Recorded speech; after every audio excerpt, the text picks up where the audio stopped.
We need the birthday boy.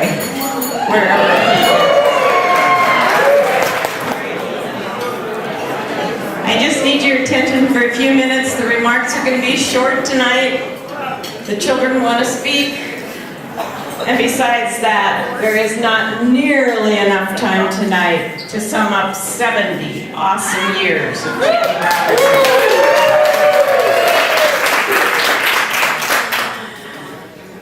It was funny that I got dressed tonight and I put my cell phone in my back pocket, like I always do.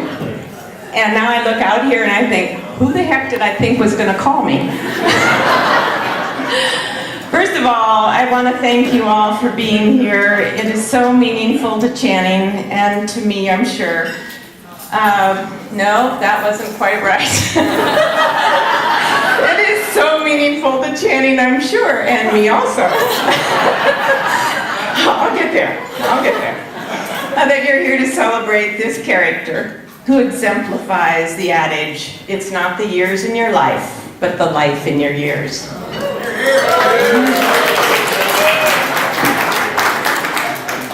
The first thing I want to do is send a special thanks, and if I was holding a glass, I'd send a special toast to Eric and Errol Winty for providing all the wine for us tonight. Thank you.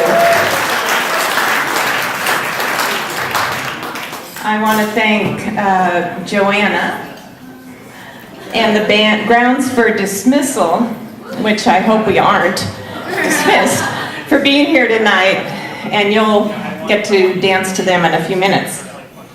And then I want to send a special thanks to all you people who came from so far away for making the effort to come here, and it's just so appreciated. Thank you so much. Everyone in this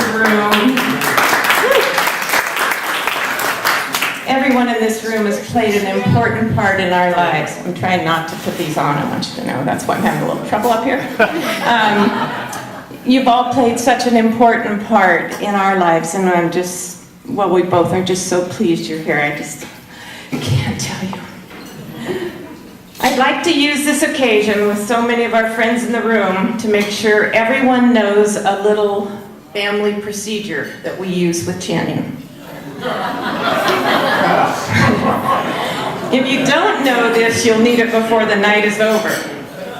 This practice was invented by Jody and Jesse, our two children, on a 10-week trip to Europe that we took many years ago in a small car, so a lot of Channing time. You all know Channing's ability to exaggerate when he tells a story. I think everyone has heard a Channing story and wondered how much of it is true. In order to survive this summer trip, the kids came up with a system that's as simple as this. If you hear him tell a story and you wonder how much of it is real, look at me, Jody, Jesse, or a lot of you in the room now, for the judgment. If we hold up one finger, the story is true, through and through. Outrageous as it might sound, it's the honest-to-God truth. If we hold up two fingers, the story's mostly true. Just the right amount of Channingisms to make it a fun story. But if we hold up 3 fingers, the story is absolute baloney. I have a grandchild on the floor here. Fabrication, sham, erroneous, incorrect. All right, I needed to get this rating known to everybody tonight just because he's going to speak and you all need to know. And I know lots of you know it already and use it regularly. So now we're all on level ground. So babes, here we go. Yeah, Mom! Woo!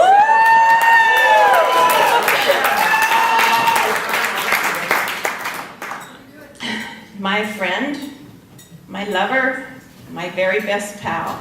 Now that everyone knows how to deal with you, I want to read you a little birthday proclamation that sums up why you're so special to me. And some of you might really be wondering that after seeing some of these slides. So Channing, for your multiple roles as husband, father, papa, professor, and friend, for an incredible partnership that has lasted 48 years.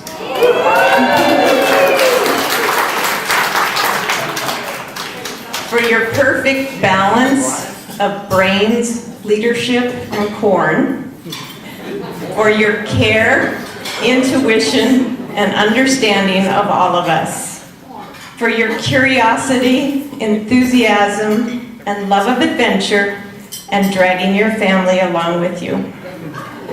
For your magical ability to sit at our dinner table and communicate technically challenging subjects with clarity and enthusiasm, and somehow enable all of us to understand what you're saying, mostly.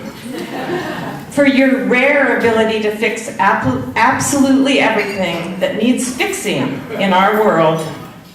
For your whenever asked, wherever needed, whatever matters commitment as cheerleader-in-chief to me, to your children, your grandchildren, and to our friends, and for your continued passion to try and teach all of us something, and for your absolutely joyful and engaging, off-the-wall example of a perpetual youngster, enriching our lives with your incredible humor and always laughing the hardest at your own jokes.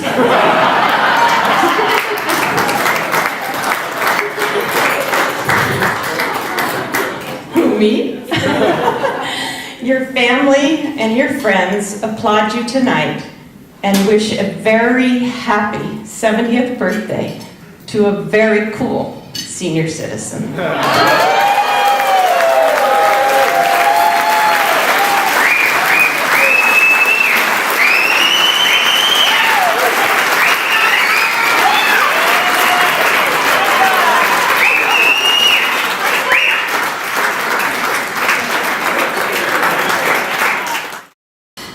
You know, my mom's goal in starting the presentation now was to allow enough time for everyone to arrive. My hope, rather, is that the right amount of time has passed for everyone to drink enough to endure what's about to happen up here. But rest easy, my friends, in knowing that I have drank enough to endure what's about to happen up here. But we'll get to that in a couple of minutes. Before we get to that, I want to take a moment to share a few things with my dad that I would want to know for my son when I turn 70. Chanbo, in life, I owe you quite a bit of money. But since that's not going to happen, happy birthday, I want to share with you some things that I owe you that maybe I can repay by simply passing down to my kids. Unsolicited, my wife once told me she married me for my humor. Mom actually once told me she married you for yours, so I guess we don't have that much more to offer. But that's neither here nor there. My greatest passion in life are real. Passions in life are real, they're not just dreams. I get to fly airplanes, and I owe you that. I've spent some of my favorite moments in life along rivers and the most amazing landscapes in the country, and I owe you that. My passion for skiing has not only defined me in so many ways, it has literally defined the names of my dog Oakley, my daughter Brighton, and my son Vale. The opportunities and experiences I've had in these passions have shaped my life, and I owe that to both of you. One time at Gallo, we were asked in a seminar to create our own logos, and I didn't hesitate. Mine was the image of a climber, and my slogan was "Never Satisfied," and I owe you that. I once saw a $500 bench at Pottery Barn. Since that seemed ridiculous, but my wife loved it, I went to Home Depot and bought some wood, and I came home and I built it myself, and it looks pretty darn good. That ability to turn vision into reality and the belief that I can do it, I owe you that. One of my favorite attributes is the insatiable desire to succeed. To not just do things, but to do them right. To not just do them right, but to do them better than everyone else. And I owe you that. When you would come home and talk about how you mopped up those morons at that deposition who subsequently left the room crying and now deliver pizzas. And that's happened quite a few times. That inspired me to, so to speak, do the same. And I owe you that. Not just professionally, but personally. I don't just fly airplanes. I respect the art and the craft of flying and the challenge in perfecting it because that's what you do. And I owe you that. I don't just call a technician to come out to my home to fix something. I try to fix it myself.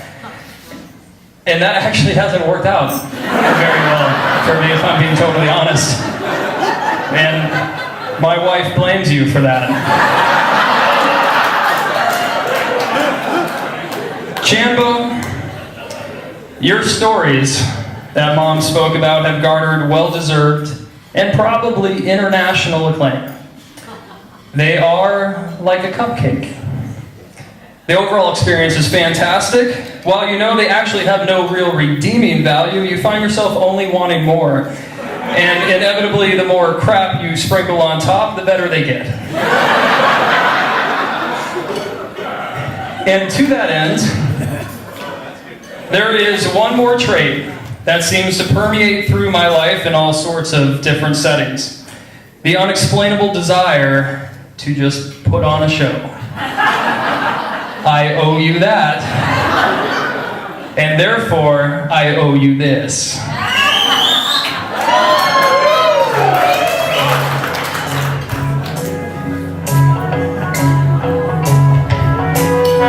This is happening. Where they began, we can't begin to know it, but Chambo's story is still going strong. You know when they start, and your eyes roll back in your head, and the finger scale starts getting long. One, maybe a two. Oh my God, it's a three. There is no truth. Sweet Chambo,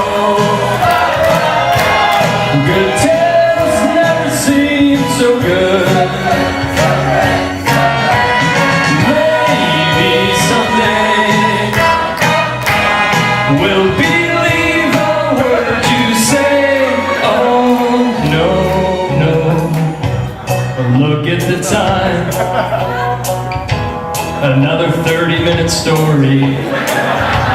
I think he'll fill it up with just bull poo. When I was a kid, I remember Rapunzel dying, and the Berenstein Bears house, it burned down too. One, maybe a two. Oh my God, it's a three. There is no truth. Sweet Chambo, good tales never seem so good. Maybe someday we'll believe a word you say. Oh no, no. Like the time the Roadrunner actually lit the coyote on fire with his rockets and then pushed him off a cliff in a flaming ball of hell. You know, Chambo, sometimes when a kid's eyes are closed, he's not always asleep. But thanks for the dreams, sweet Chambo. Good tales never seem so good. Maybe someday we'll believe a word you say. One more time, let's hear it, everybody. Sweet Chambo. There we go. Good tales never seem so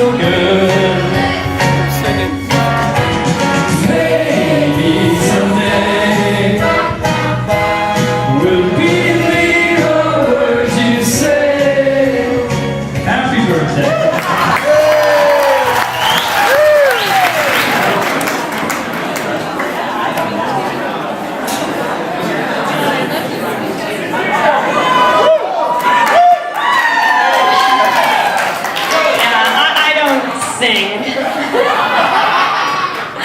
But don't get in the way of my remote. All right. So, first, again, I would like to thank you all for coming to celebrate my dad. It's always exciting to get all of Chanbo's friends in one room because you never know what might happen. Second, it's my turn. So, what to say about 70 years? Or, to be more exact, 69 years, 11 months, and 21 days. Or 25,558 days. Or 36,803,520 minutes. Or 2,208,211,200 seconds. Do I sound enough like my dad yet? Dad, do you feel old enough yet? The truth is, I can't speak for his first 28 years, or to be more exact, his first 27 years, 8 months, and 9 days until I was born. But let's concentrate on the next 42 years. So over those 42 years, I'd say we've had a lot of adventures, or how shall I put it, experiences. To begin, probably the greatest influence you've had on me was exposing me to the world of science. This shaped who I was and who I would become.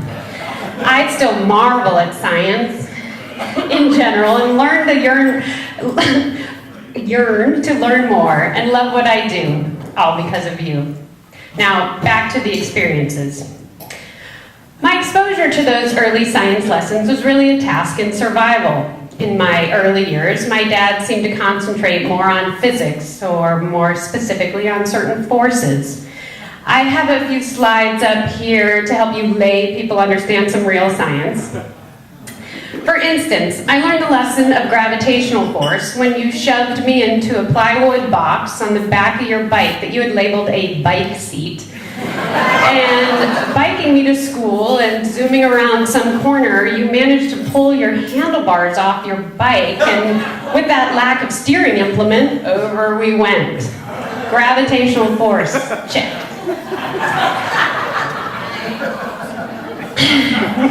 What would you do if some kid was coming to school with the father looking like that? If we advance a few years to your lessons on chemical interactions, or maybe I should say chemical attractions, when I learned that no matter how strong a chemical bond was, read my boyfriend who'd snuck to my bedroom window, a larger, more powerful molecule ramming into that, read my dad in my bedroom doorway with his robe open and his two tighty whities on, would break that chemical bond right apart. In all honesty, Dad, you saw my life goals before I did.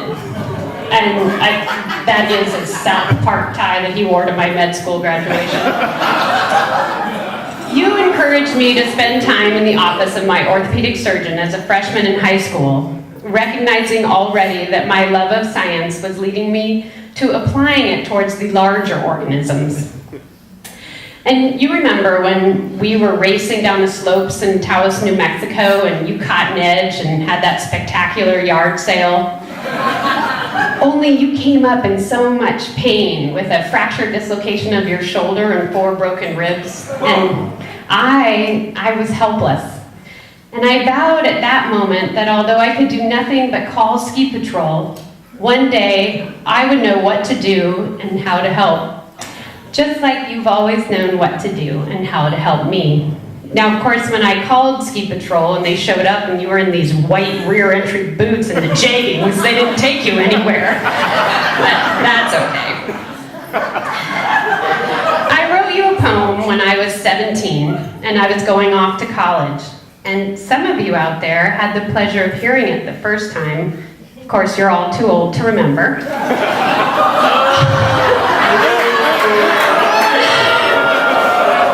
Or maybe you do. it still rings true. So straight from 1989, I give you in almost its entirety, Daddy. Daddy, this is for you, to thank you for all the wonderful things you do. You've never left my side through thick and thin, and you've helped when I've lost and cheered when I win. I've always loved your pampering as Daddy's little girl, and the way you straighten my life when it's in a whirl. You've always been patient, and you always understand. You've made my life exciting and not a moment bland. You didn't mind that I loved to climb trees, and you even taught me about the birds and the bees. Yuck. I'm very thankful every day to have you as my dad, and though sometimes a geek, I think you're rad. And every night, I wish to the stars in the sky that my husband-to-be would be your type of guy. Now, I'm sure Ryan might argue that point, but I really feel like my dreams came true. Which means...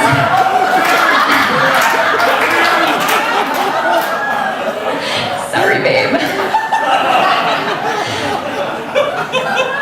Which means with your guidance and direction and a little luck while learning about the physical and chemical forces, because of you, I am me.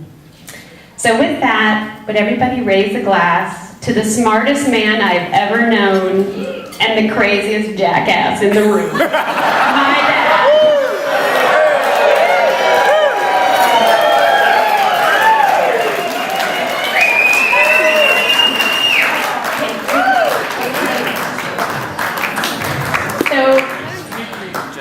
The grandkids have a present for you, Dad. So why don't you come up here? There are 2 grandkids that couldn't make it, so this is my nephew Vale and my niece Brighton and my sister-in-law Stacy, Jesse's family. And we would like to give you this.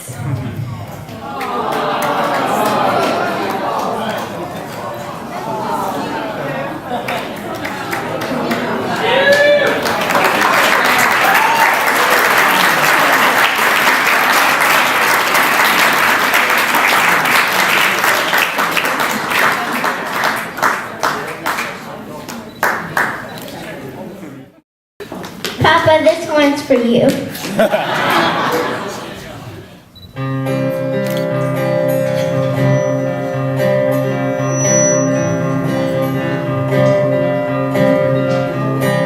Long to me as we go,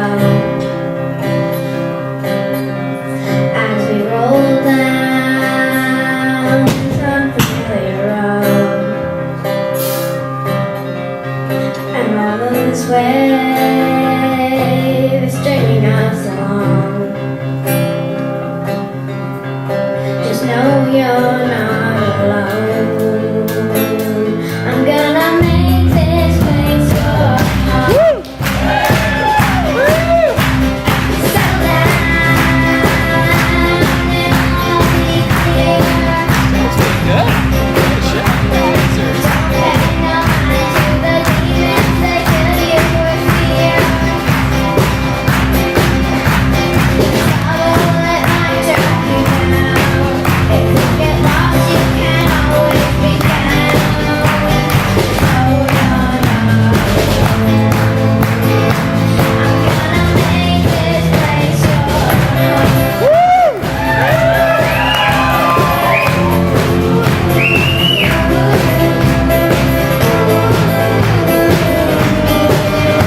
How do you follow that?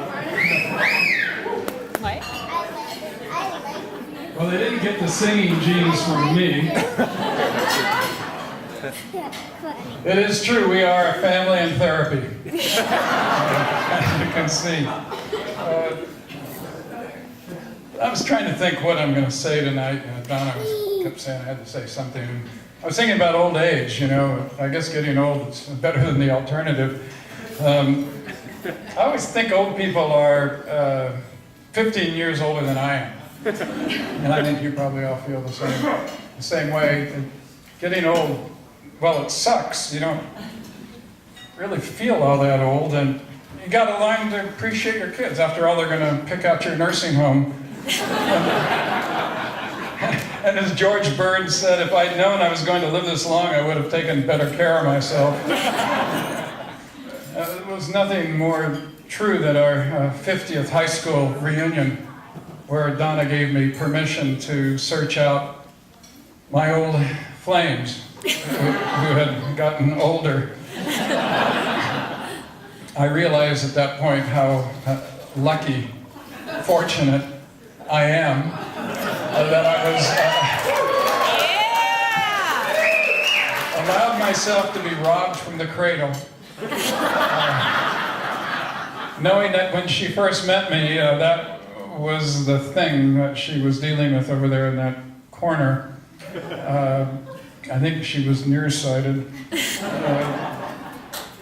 The other issues, Ryan and I are teaching a class in the business school, and we have a number of young ladies, and I've had to watch myself lately.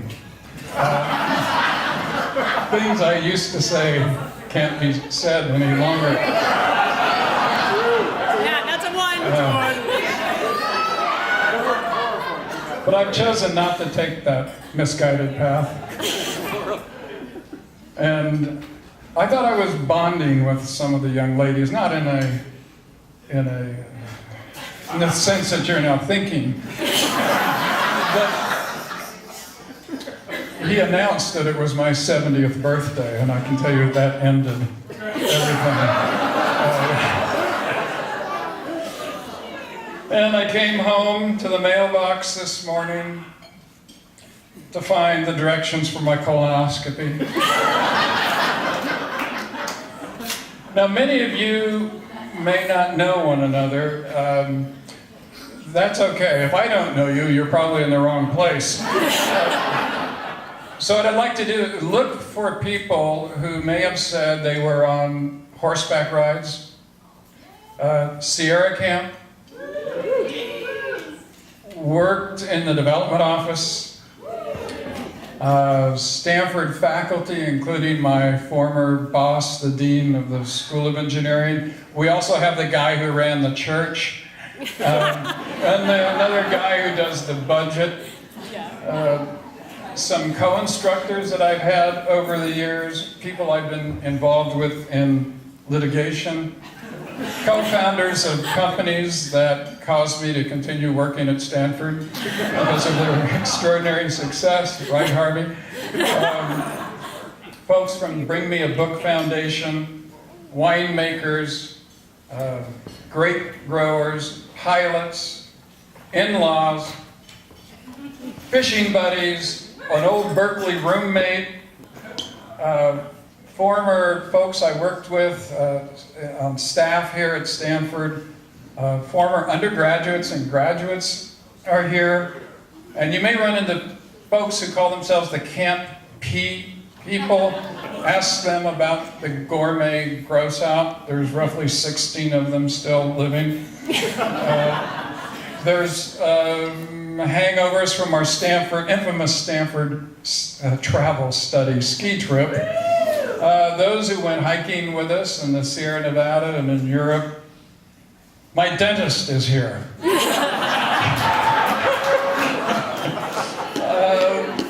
Folks from Big Bear, the cabin that we have down in Southern California. And no, it did not, thank God. And there's what I would call Jody's thread. There's a bunch of ER docs here, so it's okay. There's some folks from the ICU if you need that. There's also one of our friends, the guy who washed our car when he was young, and some of their parents are here. And they'll tell you, they may. Jesse's friends have not been invited. We have some neighbors. We have lots of friends from the faculty club. I was president of this place for about 20 years, and Donna was on the board. And this was when Condi Rice was going to turn this into the political science department. We thought that was a bad idea. And so we thought this was or Donna thought this was a great place to have this event. And then, of course, Joanna and the band. Joanna's become family, and as you can see, she's had extraordinary success with Finley. Yeah! So to Donna and the kids for putting up with me for as long as you have, even to this day, I remain totally astonished why you said yes when I asked you, although it was the probably the 90th time. I can beat most anybody down. And you should consider yourself fortunate that you didn't end up with some of the bozos you were dating at the time.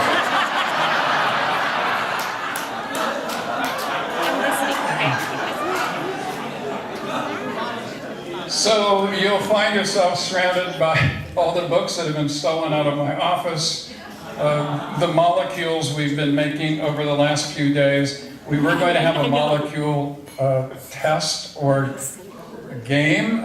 These molecules actually do represent something unlike this thing, which I have not yet dissected as to what it is, but it looks toxic. But I can tell you that one of the molecules on these tables is Ambien. So I'll see if you can find it.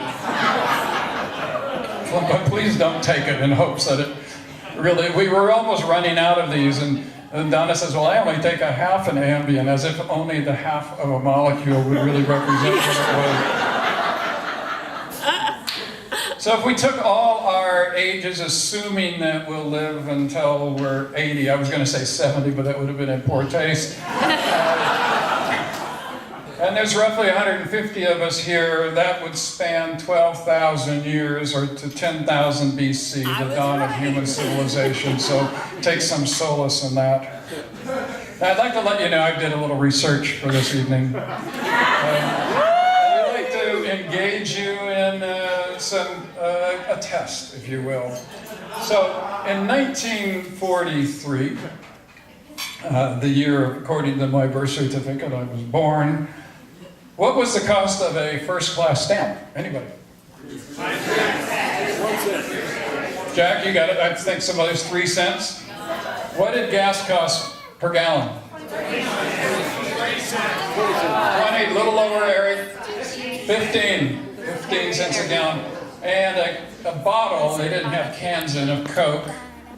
A nickel, exactly. Because you either had to be a penny or 2 pennies or 3 or a nickel. Typical wages in those days was about $2,000 a year. A house cost $4,000 and a car $900. So suck it up. Things have changed. All right, so here's a good. Who was born in 1943? Now I'm going to give you some hints and see if you can get it. California Dreamin'. Beach Boys. Brian Wilson.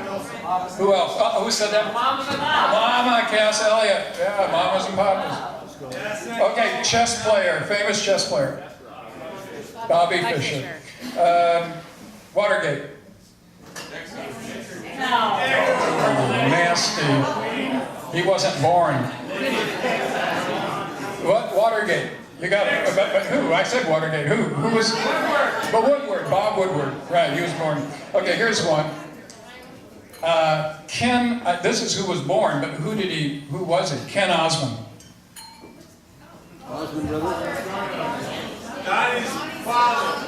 What was his name? Ken. No, not Osmond Brothers.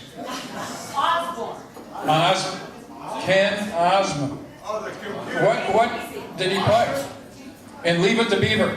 Eddie Casco. Oh boy. All right. I'm not proud of this one. Newt Gingrich. Not sure that was a live birth. We've got, how about Vince Cerf? What did he do? The internet. Trash TV. Guy the guests throw the chairs at each other, and then... Geraldo. That's right. He won the Wimbledon and U.S. Open, first African-American to do that. Coach of Dallas and Miami. Jimmy Johnson. Won the downhill, the slalom, and the giant slalom in the 1968 Olympics. John-Claude Keeley. You guys are good. And in a duet with Willie Nelson, To All the Girls I Have Loved. Yeah, I sang that one. But, I am that. He played Chuck Yeager in The Right Stuff, and he's also a playwright. Sam Shepard, you got that? She played against Bobby Riggs.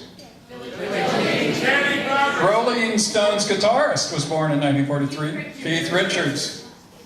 He sang Time in a Bottle. Jim Croce. Caddyshack. Romney? No.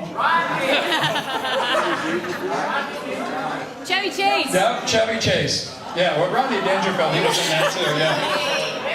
Me and Bobby McGee, Janis Joplin, and one of the Beatles. Which one? Paul McCartney. She said all three. George Harrison. I said George. Well, I didn't hear you. He starred in the movie Taxi Driver. De Niro. Robert De Niro. The Doors. Jim Morrison. And this one, I hate to admit, born the same year, but he sang a song called Mandy. Well, you know, it was a stillbirth. Annie's song. Current Secretary of State. John Kerry. And Ain't Got No Satisfaction. Mick Jagger. All those people were born with me. Now, 1943, what was the best movie of the year? I'll tell you, it starred Humphrey Bogart and Ingrid Bergman. Casablanca. Play it again, Sam. No, it wasn't Invisible Man. No, it wasn't. And the Pentagon was built. It became the largest office building in the world. And a famous singer got his first singing job. Guy hung around Vegas a lot. Very famous crooner. Frank Sinatra. Huge battle in the Pacific, starting the movement toward Tarawa. The Tarawa actually happened in 43. Starts with a G. Guadalcanal. FDR dedicated what memorial? In 1943. You've all seen it. I know. The Xanadu Memorial. No, not quite. But, no? What? Yeah, what'd you say, Don? Which great monument? It's on the tidal basin. Jefferson Monument. Did you know that was the year that income tax for the first time was withheld? That was the invention of the W-2 form in 1943. And what very famous Broadway play opened in 1943? Ponce de Leon, that's a good shot. Starts with an O. Oklahoma. And whose boat was rammed? PT-109, Kennedy's boat. Okay, here's for the sports fans. Who won the NCAA football championship in 1943? Army, Clemson. Navy. Army's been set. Notre Dame. You got it. Wow. Two games games that you probably all played were invented in 1943. Nope. Another one? It was done in the hall. It was done Clue and Shoots and Ladders. Tell Daddy. Nachos were invented in 1943. And the last one, and I don't quite understand this, but some of you will, Jane Russell, for the first time, modeled and made famous the conical bra. Anyone have one that share with us? All right. So that was 1943. Oh, yeah. Here's George Jednoff. He was born in 1843. Somebody needs the stage move. Oh my God. He just said, "You bastard." Barbara and I were married in 1943.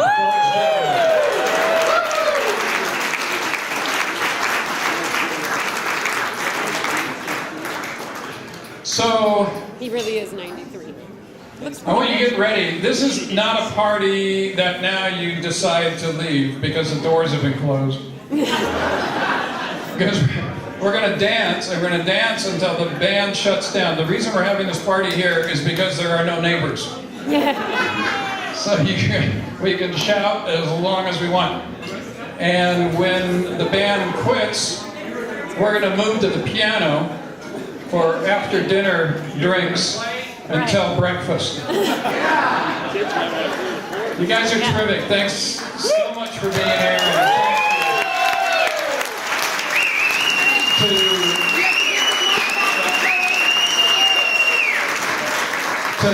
To Donna, who I'm going to finally get back. The cone of celibacy is going to be lifted. She's been spending all her time on this for months and months. I know the rest of you ladies are unhappy about this proposition.